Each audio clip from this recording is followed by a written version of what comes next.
to my garden. First of all, I've got to say a huge thank you. I didn't expect so many comments, and it was really, really encouraging. For my first ever dip of the toes into the water of vlogging, well, that was fantastic. So thank you, everybody.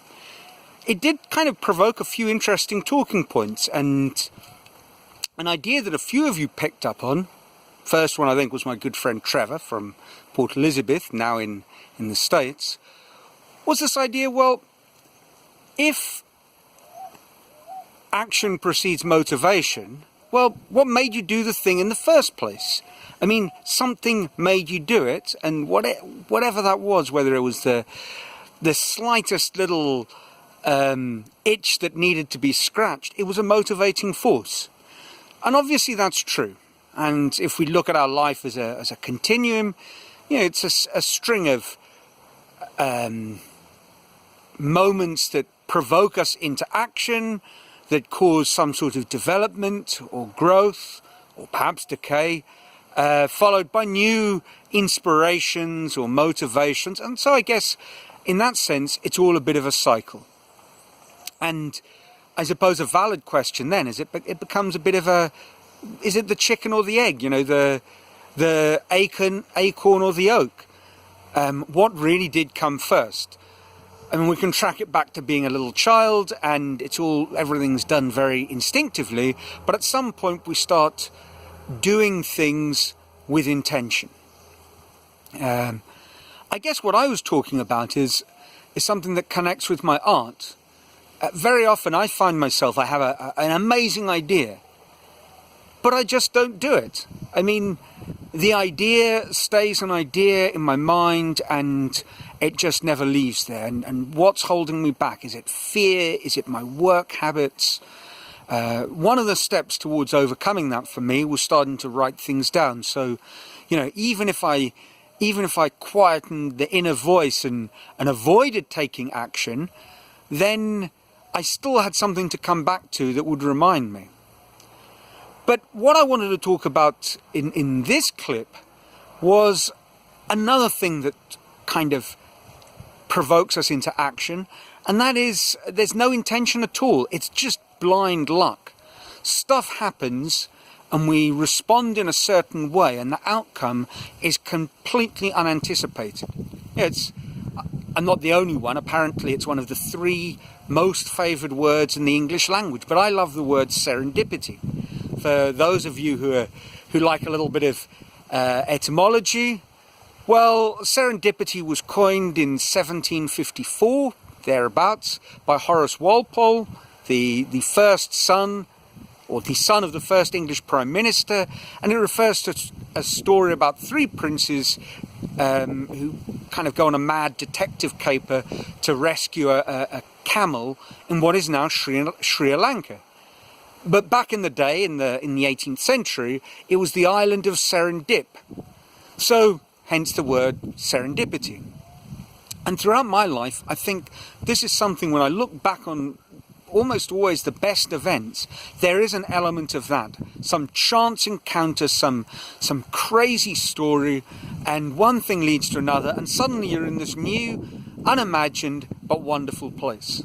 I think actually, my art's career, sounds a bit pretentious because I've only really just started, but my art career started out like that. I never studied art at school. We had the exciting choice when I was a kid between Latin, art, woodwork, I think it was, and Cosa. I ended up doing Latin, which probably wasn't a surprise, but maybe wasn't the right decision in retrospect. Maybe it was, because coming to South America, Latin helped with learning Spanish and Portuguese on some level or another. But I gave up art when I was 12, and I had no intention of starting again.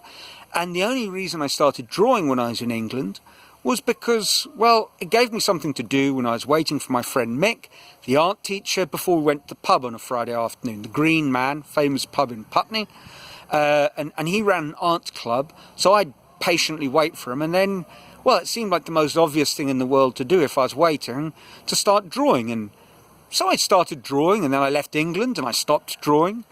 got to Peru, no intention of doing anything artistic, and I arrived with one other teacher, an English teacher, and his wife was a sculptress. And she said, you know, Neil, why don't you come and do some wood carving with me?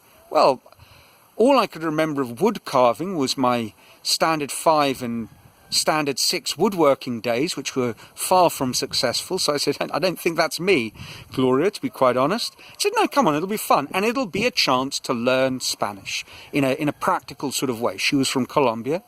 So I'd go there on a Monday afternoon, do a bit of wood carving, initially listening to Spanish, and then having a sort of impromptu lesson in Spanish over tea. That ended after a year. No desire to go back into the arty dabblings until kind of the end of my stay in Peru, and I met this amazing character through a friend, and I started doing wood carving again. This time it was a short course that was being run on a Saturday morning at the local agricultural university. It was quite bizarre, a surreal scene. We'd be carving our sculptures, sitting in an amphitheatre, and 5 meters away there'd be people practicing lassoing calves and horses and things. It was very, very strange. And I loved the time, but again, I hadn't really thought of myself as being an artist. It was just something I was doing. It was a hobby or an interesting activity that I was sharing with an interesting person.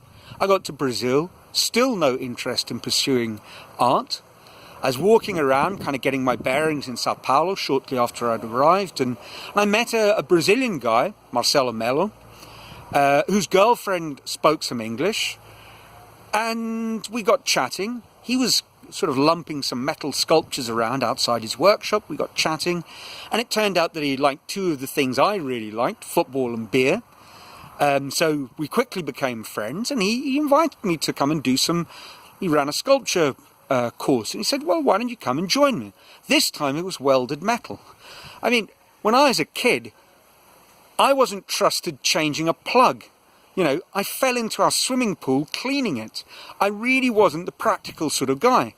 And the idea of arc welding was, frankly, preposterous. But I didn't think too much. I said, go on, it's fun, and it'll give me something to do for a couple of hours on a Monday and Wednesday, and then we'll go to the bar and watch some football and drink some beer. So it suited him. He had another student, and it suited me because it gave me something to do, so I didn't go to the pubs too early. And then probably a year or so into it, I kind of found I'd started to enjoy things, and we did a little exhibition of all the students' work, and a girl at our school, Julia Noble, interviewed me for the school paper that they'd just started called Catharsis, which was somewhat appropriate maybe. And it was round about then that I started thinking, you know, I really like this art gig. I'm going to carry on doing it. This is a great hobby. Chess had fallen by the wayside, and so I started doing art. And after 5 years, again, a chance encounter. One of the teachers at school had a husband who worked in the British Council, and before I knew it, I was exhibiting 60 sculptures in the British Brazilian Centre in Sao Paulo. And by then, I was an artist. Now, there's a lot more to the story about how I got from there to here, which I will leave for another day.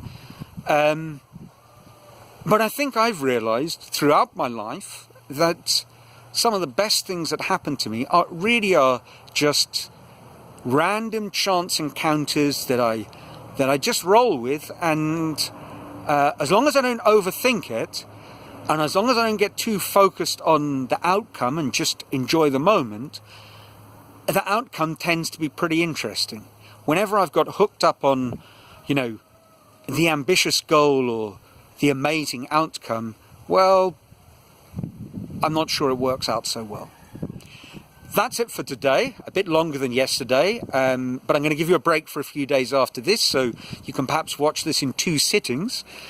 And if you have a fantastic serendipitous story or a chance moment that led to a wonderful experience, I'd love to hear from you and share it in the comments on my Facebook page. Ciao.